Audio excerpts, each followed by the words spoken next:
పాడనాలందరూ కాలు కొట్టింది శ్రీరామచంద్ర ఇలా ఈ కాంగ్రెస్ ప్రభుత్వం రైతుల ఉసురు పోసుకుంటాం ఒక్క హామీ అమలు చేసినారే రైతులకు 15,000 రైతు బంధు మోసం రైతులకు 2 లక్షల రుణమాఫీ మోసం రైతులకు 24 గంటల నాణ్యమైన కరెంటు మోసం వ్యవసాయ కూలీలకు 12,000 రూపాయలు మోసం కౌలు రైతులకు 15,000 రూపాయల రైతు బంధు మోసం వడ్లు వక్కలు శనగలు జొన్నలకు 500 రూపాయల బోనస్ దగా అడుగడుగున రైతులకు మోసం చేసి 100 రోజుల కాంగ్రెస్ పాలన రైతులకు కన్నీళ్లు పెట్టించింది రైతులను మోసం చేసిన ఈ కాంగ్రెస్ పార్టీకి మన జహీరాబాద్ రైతులందరూ కూడా ఒక్కటై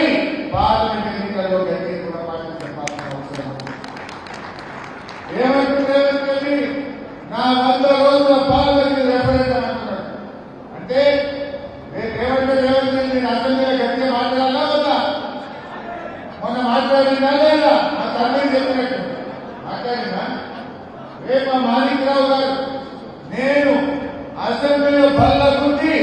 రేవంత్ రెడ్డి గట్టిగా నిలదీయాలంటే ఈ ఎన్నికల్లో గాలి అనిల్ కుమార్ గారిని మీరు గెలిపించాల్సిన అవసరం రేపు నేను గట్టిగా విన్నానుకో ఏమంటే రేవంత్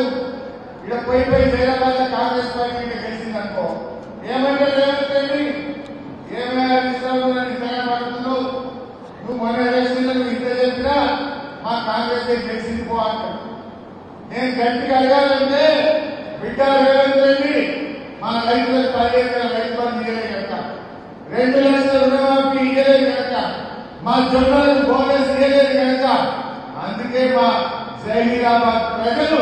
మా రైతులు నీకు సురుగు పెట్టిండ్రు కళ్ళు కాల్చి వాళ్ళ పెట్టి